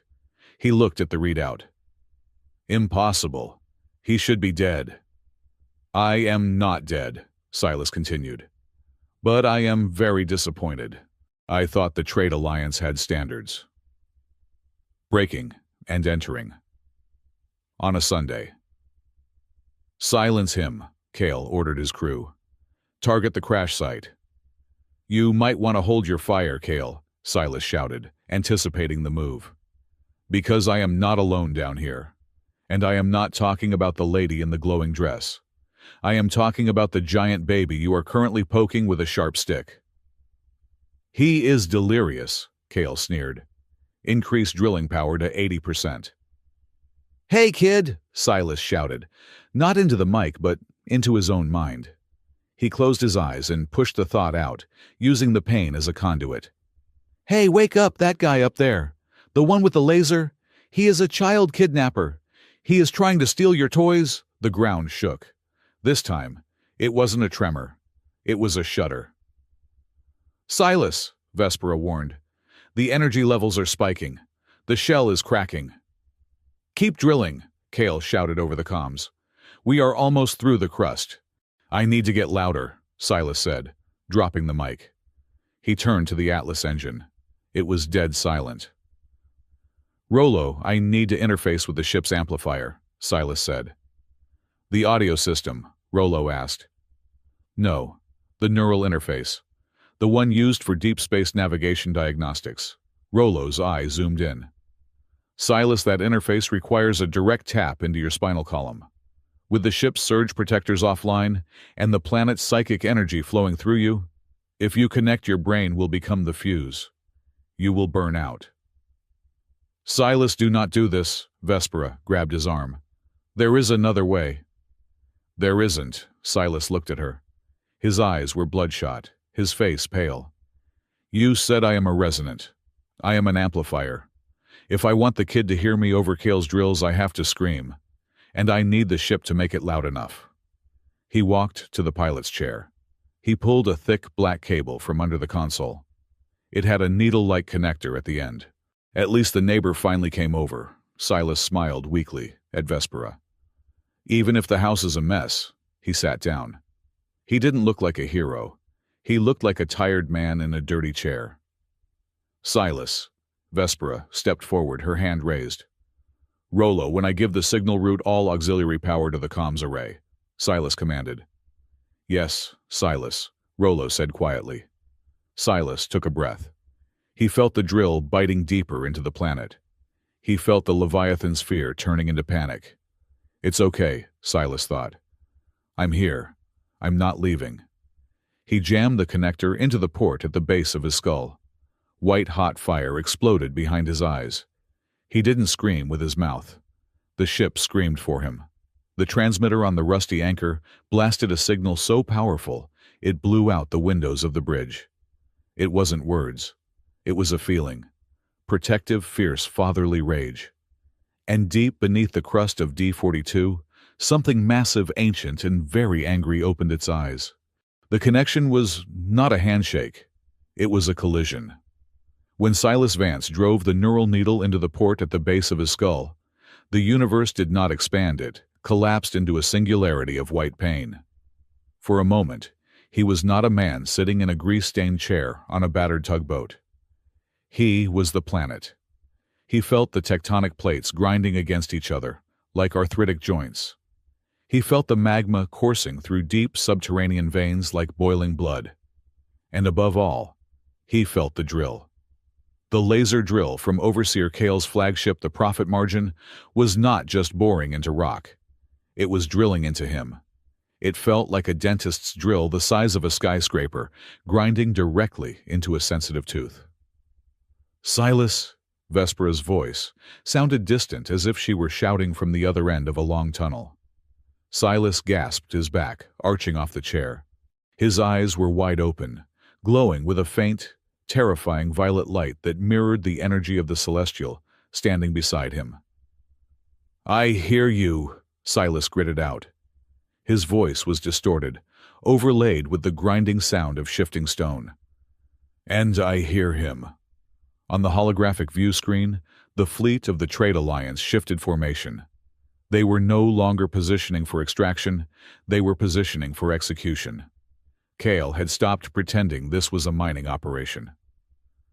"Target the crash site," Kale's voice cut through the open comms channel, cold and metallic. "If the human wants to be part of the planet, bury him in it. Fire all batteries." The sky above the crash site lit up. It was not the beautiful auroral light of Vespera's magic, but the harsh, angry red of turbolaser fire. Hundreds of beams rained down, vaporizing the obsidian landscape, inching closer to the rusty anchor. Silas didn't reach for the weapon controls. The rusty anchor didn't have weapons. It was a tugboat. It had winches, clamps, and the Atlas gravity engine. "You want to throw rocks, Kyle?" Silas shouted, his hands gripping the armrests until the leather cracked. "I can throw rocks too. I am a mover, remember." Silas closed his eyes and reached. He didn't reach with his hands. He reached with the gravity engine amplified by his own screaming nervous system. He reached up past the atmosphere into the debris field that orbited D-42. It was full of construction materials he had hauled there weeks ago. Massive steel girders, prefab concrete slabs for the resort hotels, and pallets of dense shielding tiles. "Gravity tether engage," Silas whispered. High in orbit, a 10-ton steel I-beam originally destined to be the support for a zero-gravity swimming pool suddenly stopped drifting. It spun around, seized by an invisible hand. Then it accelerated. It dropped out of the sky like the hammer of God. Crunch. The I-beam slammed into the shield generator of one of Kale's escort frigates. The ship buckled, its engines flaring as it spiraled out of formation. "What was that?" Kale demanded on the bridge of his flagship. "Did they fire a missile?" "Negative, Overseer," a tactical drone replied. "It appears to be a structural support beam. Manufacturer Vance Construction Supplies." "He is throwing building materials at us," Kale roared. "Vaporize him." More lasers rained down. The ground around the cave entrance exploded. Shrapnel pinged off the hull of the rusty anchor. "I cannot let him do this," Vespera said. She looked at Silas, who was sweating blood, his body convulsing with every effort to manipulate the gravity field. "He needs cover." She turned to the airlock. "Vespera, wait!" Silas yelled, one eye opening. "You are drained. You can't fly." "I am a high lady of the luminary," Vespera said, her voice regaining its imperious edge. "I do not need energy to fly. I fly because the universe knows better than to let me fall." She stepped out of the airlock and into the storm. She didn't gently float this time. She launched herself. Wrapped in a mantle of violet fire, she shot upward, a streak of defiance against the dark, churning sky. She was a single point of light against an armada of steel. Vespera raised her hands. She didn't have missiles. She had pure, unadulterated cosmic energy. She unleashed a barrage of plasma bolts, each one hitting with the force of a tactical nuke. She wasn't aiming to destroy the ship, she was intercepting the fire. She wove a net of light in the sky, catching the turbo laser blasts meant for Silas, and deflecting them into the void.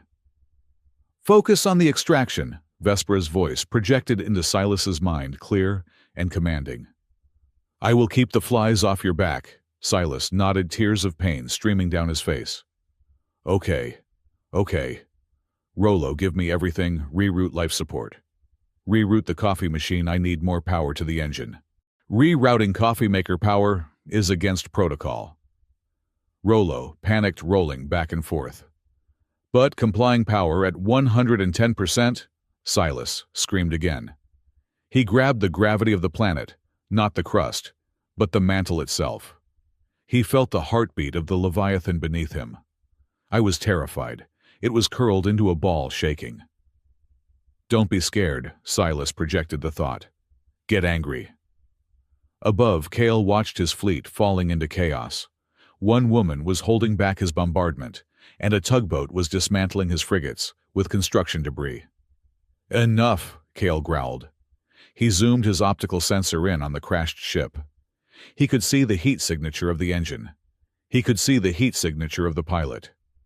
"Ignore the witch," Kale ordered. "All ships. Focus fire on the tugboat. Kill the mechanic. If the singer dies, the song ends." The fleet adjusted. They ignored Vespera's stinging attacks. Every turret, every missile launcher, every laser cannon turned downward. Vespera saw the shift. "Silas incoming!" she screamed. She dove trying to intercept, but there were too many beams. A lance of green energy bypassed her shield and struck the rusty anchor. The world exploded. The bridge of the tugboat was engulfed in sparks and smoke. The console in front of Silas exploded, sending shards of plastic and hot metal into his chest. He was thrown backward, the neural cable ripping taut, but not disconnecting. "Warning, hull breach in Sector 1. The ship's computer droned its voice, slowing down as power failed. "Warning, fire in the cockpit." Silas couldn't see. The smoke was too thick. He could only feel the heat. The interface in his head was glitching, flashing images of pain and static. "Rollo!" Silas coughed, waving his hand blindly. "Fire suppression, Rollo." "Fire suppression systems are offline, Silas." Rollo's voice came from the floor. It sounded weak. Through the smoke, Silas saw a red laser dot. It was a targeting beam from Kale's ship. It was fixed directly on the exposed neural linkage box, the hardware that kept Silas's brain from melting.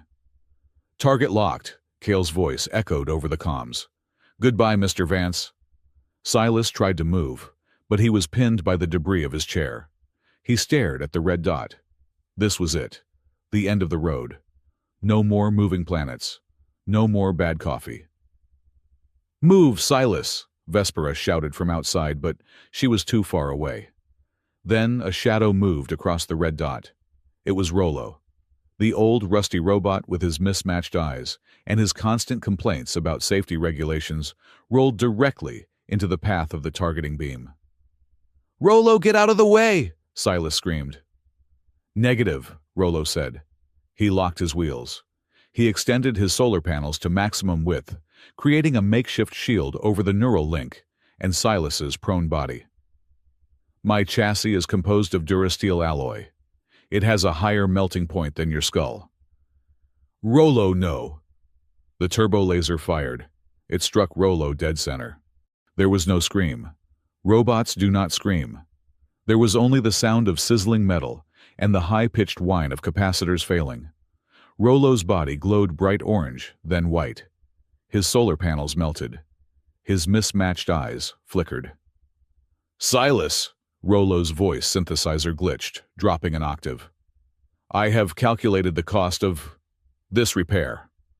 "Rollo, shut up and move!" Silas was crying now, thrashing against the debris.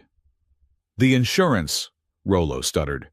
"The insurance will definitely not cover this, boss." The robot's head slumped forward. The light in his optical sensors faded to black. The chassis was a ruin of slag, but the laser had not penetrated. The neural link was safe. Silas was safe. Silence reigned on the bridge for 1 second. Then, something broke inside Silas Vance. It wasn't a bone. It wasn't the ship. It was the dam that held back a lifetime of loss. He thought of his wife. He thought of his daughter. And now, he looked at the smoking pile of scrap that used to be his best friend. "You," Silas whispered. The whisper was low, but it carried the weight of a collapsing star. "You broke my robot." Silas grabbed the neural cable with both hands. He didn't pull it out. He shoved it deeper. "Warning," the computer tried to say. "Neural load exceeding safety." "Override," Silas roared. He didn't just connect to the ship. He connected to the planet. He didn't ask the Leviathan for permission. He didn't soothe it. He grabbed the consciousness of the infant creature and pulled it into his own grief. "Look," Silas screamed into the mental void. Look what they did. Are you going to let them do that to you? The heartbeat of the planet stopped. Then it restarted. Not as a pulse, but as a drum of war. Kale, Silas's voice didn't come from the radio. It came from the rocks. It came from the air. It vibrated the hull of Kale's flagship. On the profit margin, Kale stumbled. The entire ship was vibrating. What is happening? What is that noise? It is a vocal frequency overseer, the drone reported. It is a screaming. Down on the surface, the ground around the rusty anchor split open. But it wasn't a disaster. It was a weapon. Massive pillars of obsidian rock, 500 meters thick, shot up from the planet's crust. They didn't rise slowly. They lashed out like whips. They were flexible, guided by the magma coursing through them, controlled by the rage of a man who had lost too much. One tentacle of stone smashed into a destroyer, snapping it in half like a dry twig. Another swatted a squadron of fighters out of the sky. "Evasive maneuvers," Kale screamed. "Pull up, pull up!" "We cannot," the pilot drone replied. "The gravity well, it has increased by 4,000%. We are being pulled down." Silas was standing on the bridge now. He was bleeding from his nose and ears. His eyes were burning with violet fire. He was conducting an orchestra of destruction. He swung his arm to the left, and a mountain swung to the left, crushing a frigate. He clenched his fist, and the gravity field crushed a cruiser into a ball of scrap metal. "Come down here, Kale," Silas bellowed. "Come down here and tell me about the zoning laws." Vespera, hovering in the sky, stopped firing. She watched in terrified awe. This was not the work of a celestial. This was raw, messy human fury, amplified by a cosmic god. "He is going to burn himself out," she realized. "His brain cannot handle this for more than another minute." Suddenly, a stray shot from a falling cruiser struck Vespera. She gasped, her shield shattering. The impact threw her backward. She tumbled through the air unconscious, falling straight toward a fissure of bubbling magma. "Vespera," Silas saw her fall. The rage vanished, replaced by panic. He couldn't lose her too. Not today. "Catch her," Silas commanded the planet. But the stone tentacles were too slow. They were made for smashing, not catching. "The ship," Silas gasped. "I have to use the ship." He ripped his hands across the manual controls, overriding the autopilot. The rusty anchor was a burning wreck. It had no wings. It had no thrusters. It was a brick. "Fly, you piece of junk!" Silas yelled, slamming his fist into the dashboard. "Fly for Rollo!" He channeled the gravity engine. He reversed the polarity. Instead of pulling, he pushed. The rusty anchor shot up from the ground with a screech of tearing metal. It didn't fly, it was punched into the sky by gravity. Silas steered the burning hulk toward the falling celestial. The G-force pressed him into his seat, cracking his ribs. "Gotcha," Silas grunted. He maneuvered the ship underneath her. He opened the cargo bay doors. Vespera tumbled into the open hold, landing on a pile of soft insulation foam, just as the ship bottomed out and crashed back onto the surface. The impact knocked the wind out of Silas. The neural interface sparked, shocking him. He crawled out of the pilot's seat and stumbled toward the cargo bay. Vespera was stirring. She was alive. "Silas," she coughed, sitting up. Her light was very dim now. You caught me." "It is what I do," Silas wheezed, leaning against the doorframe. "I catch things." He looked out the open bay doors. The fleet was in ruins, but Kale's flagship was still there. It was damaged, smoking, but it was hovering right above them. The giant laser drill was glowing again. "He is going to fire," Vespera said. "We have no shields left. And you cannot fight anymore." Silas looked at the drill. Then he looked down at the ground. The cracks in the planet were glowing blinding white. The Leviathan was trying to get out, but the crust was too thick, hardened by eons of sleep. Kale's drill wasn't helping it hatch. It was hurting it. "We don't need to fight," Silas said. He looked at Vespera. We need to finish the job." "What job?" "I am a planetary architect," Silas said, wiping blood from his chin. "I move planets. But sometimes you have to break them to fix them." He stumbled back to the engine room, dragging Vespera with him. The Atlas gravity engine was glowing red-hot. "The shell is too hard," Silas explained, shouting over the roar of the dying ship. "The kid can't break out. We have to help it. We have to use the Atlas to crack the egg." "If you overload the engine," Vespera said, understanding immediately, "it will create a gravitational singularity. It will shatter the crust of the planet. But the shockwave—" "The shockwave will hit us first," Silas said. He looked at her. "I am staying. You should go. You can still fly away." Vespera looked at him. She looked at the dirty, broken man who had defied an empire to save a rock. She stepped forward and took his hand, her fingers interlaced with his. "I told you, Silas," she said softly. "I am accepting your invitation to dinner." "I cannot eat if I am dead, and neither can you. We do this together." Silas smiled. It was a crooked, painful smile, but it was real. "Okay, on three." On three, they placed their hands on the master lever of the Atlas engine. "1," Silas said. "2," Vespera whispered. "3." They pushed the lever past the red line all the way to a setting marked, "Do not touch." Silas poured his resonance into the machine. Vespera poured her cosmic light into it. The two energies, human grit and celestial magic, fused inside the engine. The sound was absolute. It silenced the storm. It silenced the lasers. Then, the rusty anchor emitted a pulse. It wasn't a beam. It was a ripple in the fabric of reality. It traveled downward into the heart of D-42. Crack. The sound was so loud it wasn't heard, it was felt in the bones of every living thing in the system. The planet didn't explode. It bloomed. Great fissures raced across the surface, shedding continents like dry skin. The mountains crumbled into dust. The dark, ugly rock fell away, revealing what had been hidden inside for 1,000,000 years. Light. Pure, blinding, living light. It rose from the debris. It was vast. It was beautiful. It looked like a whale, but its skin was made of nebulae, and its fins were wings of Aurora Borealis. It was larger than Kale's flagship. It was the most magnificent thing Silas had ever seen.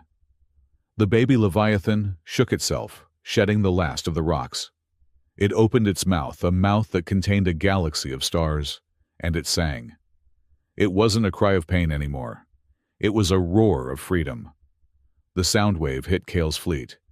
It didn't tear the metal. It simply turned it off. The shockwave passed through the profit margin.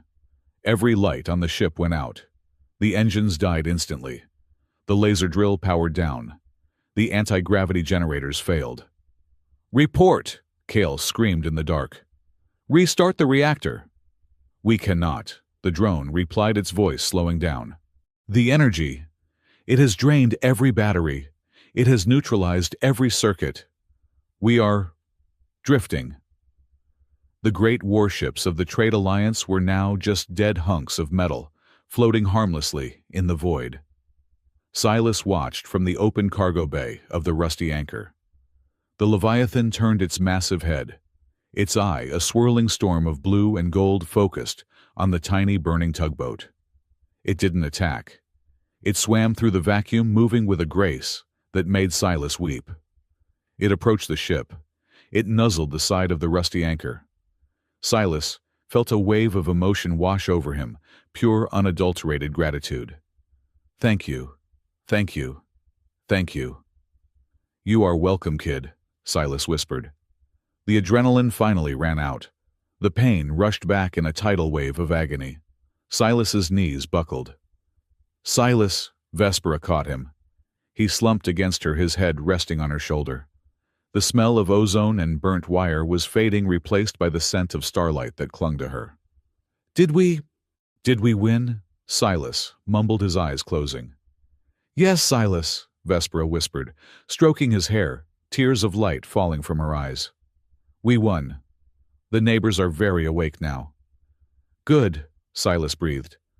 I think I'm going to take a nap. Just 5 minutes. Sleep, my architect, Vespera said softly. Silas Vance, the man who moved a planet and hatched a god, let out a long, ragged breath and went still. Outside, the Leviathan circled the drifting tugboat, acting as a living shield. In the distance, blue flashing lights of the Galactic Alliance Patrol finally appeared, jumping out of hyperspace to investigate the noise. They were late as usual. But for once, the paperwork wouldn't matter. The battlefield fell silent, save for the gentle cosmic hum of the newborn star whale, singing a lullaby to the man who had saved it. The first thing Silas Vance noticed when he woke up was that his back didn't hurt. For a man who had spent the last 20 years sleeping in a pilot's chair, designed by a sadist, this was cause for immediate alarm. The second thing he noticed was the smell. It didn't smell like hydraulic fluid, stale coffee, or ozone. It smelled like lavender rain, and something expensive, like melted platinum. He opened his eyes. He was lying in a bed that was vast enough to land a small shuttle on.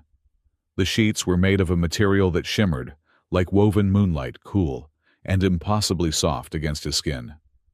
Above him, instead of a rusted metal ceiling, was a vaulted dome of transparent crystal, revealing the slow, majestic swirl of a nebula outside.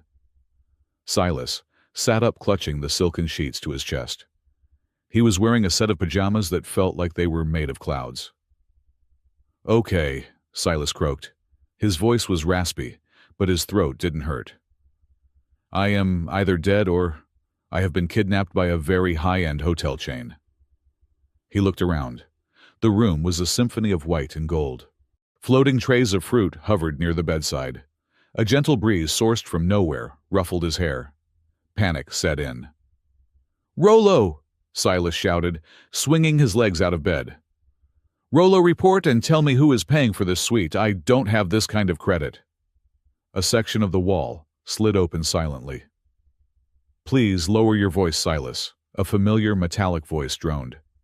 "This is a sterile environment, and your shouting is disturbing the harmonic resonance of the healing crystals." Silas blinked. Rolling into the room was Rollo, but it was not the Rollo he knew. Gone was the rusty, dented chassis, welded together from scrap metal. Gone were the mismatched optical sensors and the dangling wires. The robot standing, or rather hovering before him, was magnificent. Rollo was now plated entirely in gold. His chassis was sleek, aerodynamic, and polished to a mirror shine. His eyes were matching sapphires that glowed with a calm blue light. He moved on a cushion of anti-gravity silence, not his usual squeaky wheels. "Rollo," Silas squinted. "You look like a trumpet. A very expensive trumpet." "I am a masterpiece of celestial engineering," Rollo corrected, though his tone was still the same old glorious pessimism. High Lady Vespera insisted on the upgrade. She called it compensation for valor. Personally, I find it impractical. Do you know how easily gold scratches? I cannot even bump into a wall without lowering my resale value. "You are alive," Silas let out a breath, his shoulders sagging with relief. "I thought... the laser..." "I was destroyed," Rollo said matter-of-factly. "My central processor was salvaged from the slag. They uploaded me into this chassis. It is heated seats, Silas. I am a robot. Why do I need heated seats? It is a waste of battery power." Silas laughed. It was a rusty, wet sound. He got up and hugged the golden robot. The metal was warm. "Careful," Rollo squeaked. "Fingerprints. You will leave smudges." "Let them smudge," Silas said, stepping back. "So we survived. The kid, the big glowy whale." "The Leviathan is currently orbiting the flagship," Rollo said. "It refuses to leave. It has been emitting a low-frequency pulse every 10 minutes. The celestial xenobiologists believe it is asking for you. Or snacks. They are still debating." The door slid open again, and this time, High Lady Vespera entered. She was not wearing her battle armor or the scorched gown from the planet's surface. She wore a simple robe of white silk, her hair loose and flowing like a river of silver. Her glow was softer now, less blinding, more like the first light of dawn. "You are awake," she said, a smile touching her lips. "The healers said you would sleep for another 3 rotations. Humans are remarkably stubborn." "I have got a schedule to keep," Silas said, trying to stand straight and look dignified in his cloud pajamas. "And Rollo says you paid for the upgrade. Look, Lady Vespera, I appreciate it, but I can't afford." "Silas," Vespera interrupted, raising a hand. "You saved a Leviathan. You saved my life. You defeated a trade alliance armada with a tugboat and a bad attitude. The concept of debt does not apply here. The Ascendancy considers you a friend of the Crown. Your medical bills are covered. Forever." Silas scratched the back of his neck. "Forever is a long time. Does that cover dental?" "Yes," Vespera laughed. "Even dental?" She walked over to him, her expression turning serious. "Come with me. There is something you need to see. It concerns your ship." "The rusty anchor," Silas winced. Is it a cube of scrap metal?" "It has been recovered," Vespera said. "My engineers have been studying it. They found something." Her tone made Silas nervous.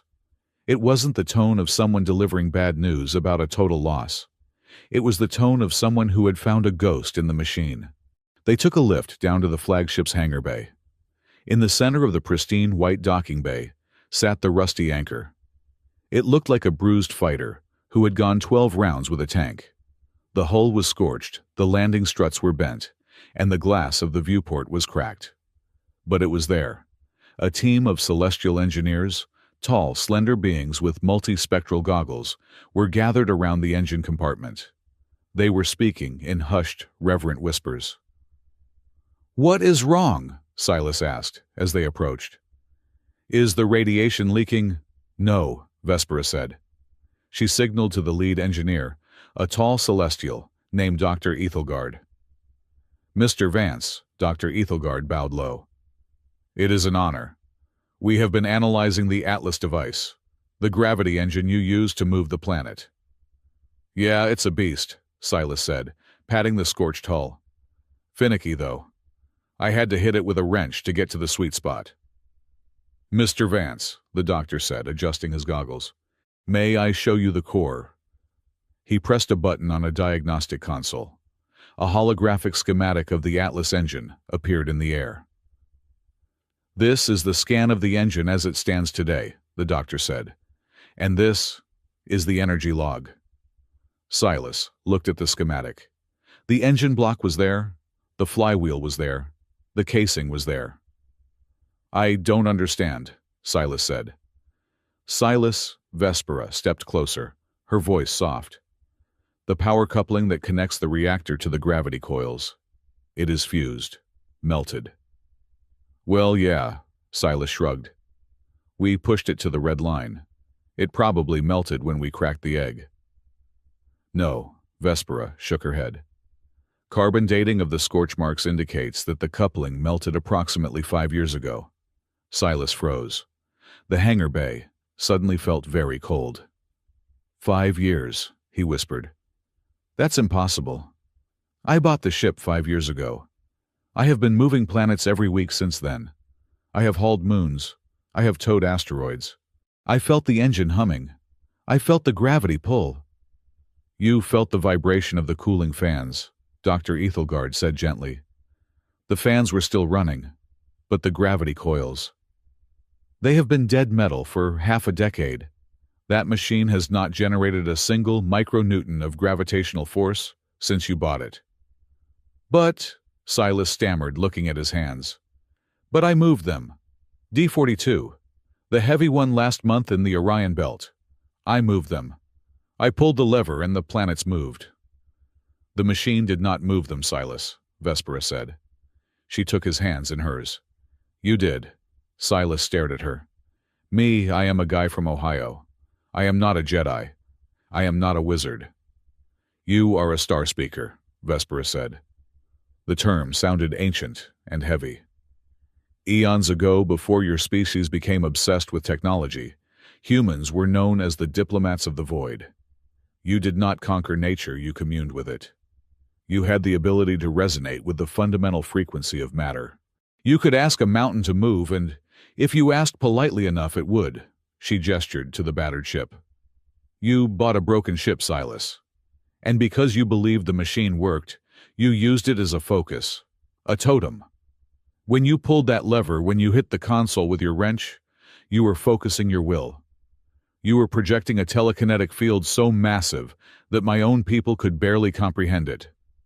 You thought you were a mechanic. You were actually a god walking in grease-stained coveralls. Silas looked at the ship. He remembered all the times he had cursed the engine, all the times he had sweated and strained thinking the machine was struggling. I was pushing it, he whispered, with my mind. Yes, Vespera said. And the noise, Silas asked. The groaning, the humming. Feedback, Rollo chimed in, floating closer. It appears your brain was vibrating the ship's hull. I always found it strange that the engine noise stopped whenever you went to the bathroom, Silas. I assumed it was a coincidence. My apologies for the diagnostic oversight. Silas sat down heavily on a crate of spare parts. He put his head in his hands. 5 years, he muttered. I spent 5 years dumping half my paycheck into fuel for an engine that wasn't even turned on. He looked up at Vespera, a look of pure comedic horror on his face. Do you know how much money I spent on premium coolant? I could have retired. I could have bought a planet, not just moved one. Vespera laughed. It was a bright, joyous sound. And yet if you had known, you would never have tried. You needed the lie to find the truth. Silas looked at his hands again. He flexed his fingers. He had always thought his hands were just for holding tools.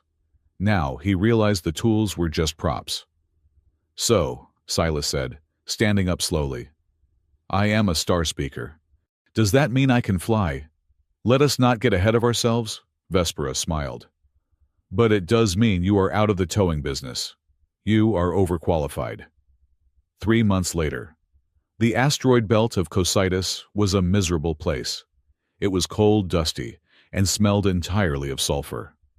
Former overseer Kale, now simply Inmate 7734, pushed his magnetic mop across the floor of the mining station's sanitation deck. His cybernetic implants had been stripped, replaced by basic clunky prosthetics provided by the prison system. His uniform was orange, and it was 2 sizes too small. Move it, 7734, a guard droid buzzed, poking him with a shock stick. Sector 4 needs scrubbing. Someone spilled nutrient paste. Kale gritted his teeth. I am a high-ranking official of the Trade Alliance. I demand a lawyer. You have been disavowed, the droid droned. The Alliance claims you went rogue. Also, you have a message. The droid projected a hologram. It was Silas Vance. He was looking good.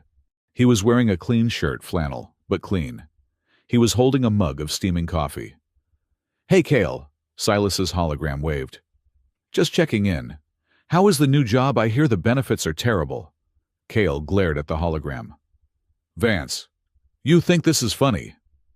Hilarious, actually, Silas grinned. Just wanted to let you know the Galactic Council finished their review of the D-42 incident. They declared the Leviathan a protected species. And since you tried to drill a hole in a baby, they seized all your assets to pay for the emotional damages to the creature. Kale dropped his mop. All of them. Every credit, Silas nodded. Oh, and I sent you a care package. It is a wrench, in case your mop breaks. You might need to give it a good whack. The hologram flickered out. Kyle stared at the empty air, then looked down at his bucket. He let out a scream of rage, but in the vacuum of his life, no one was listening.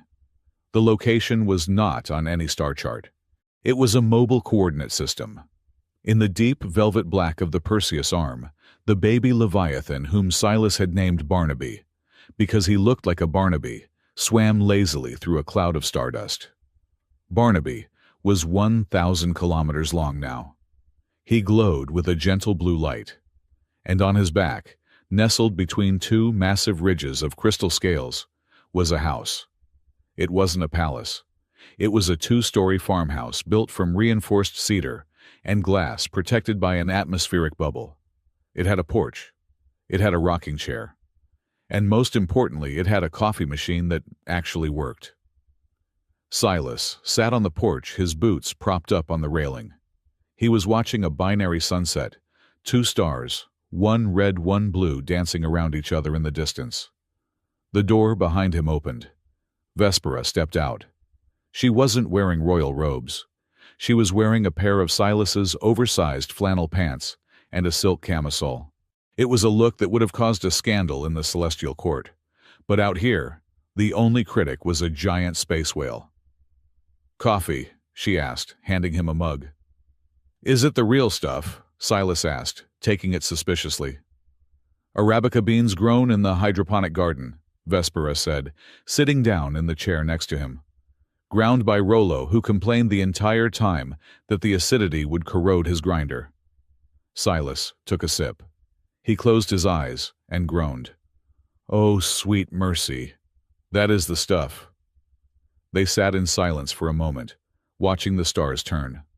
Barnaby let out a low, happy rumble that vibrated through the floorboards of the porch. It felt like a cat purring if the cat was the size of a continent.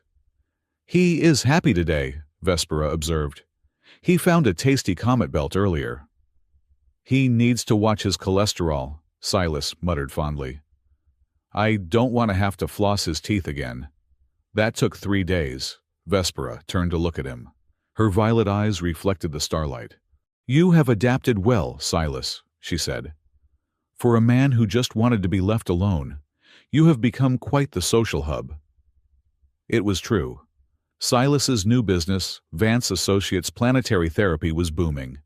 He didn't move planets anymore. He visited them. He listened to them. If a planet was having seismic tremors because of tectonic stress, Silas would land, place his hands on the ground, and talk the magma down. If a moon was drifting out of orbit because it was lonely, Silas would nudge it back with a gentle mental push. "I am just a listener," Silas shrugged. "Turns out rocks have feelings too." "Who knew?" "And what about you?" Vespera asked softly. "Do you still feel the silence, the hole where the melody used to be?" Silas looked at her. He thought about the war. He thought about the years of solitude on the rusty anchor. Then he looked at the beautiful, glowing woman sitting next to him on the back of a space whale. "It's not silent anymore," Silas said. "It is actually kind of noisy. Barnaby snores. Rollo complains. And you hum when you are thinking." Vespera blushed, her skin turning a soft shade of pink. "I do not hum. I resonate." "It is humming," Silas teased. "And I like it." He reached out and took her hand. It felt natural now. No sparks, no fear. Just warmth. "So," Vespera said, interlacing her fingers with his, "what are we, Silas Vance, the High Lady and the Mechanic, the Queen and the Star Speaker?" Silas took another sip of coffee. He looked out at the infinite horizon. "Partners," he suggested. "Too businesslike." Vespera shook her head. "Friends, too platonic." "How about—" Silas paused, looking at her with a grin. "Neighbors. I mean, technically, we are living on the same whale." Vespera laughed. "Neighbors. I suppose that will do. But be warned, neighbor. I have strict rules about noise after midnight." Yeah, Silas said, leaning back and closing his eyes. "Just wait until you hear me snore. You are going to file a noise complaint in 10 minutes. "I shall simply vaporize you if it gets too loud," Vespera murmured, leaning her head on his shoulder. Fair enough. Beneath them, Barnaby the Leviathan gave a long, melodic call into the deep dark. It wasn't a cry for help. It was a song of belonging. He flicked his massive tail, and the farmhouse, the porch, the golden robot polishing the windows, and the two neighbors sitting hand in hand, drifted slowly, peacefully, into the brilliant, starlit future. End of story.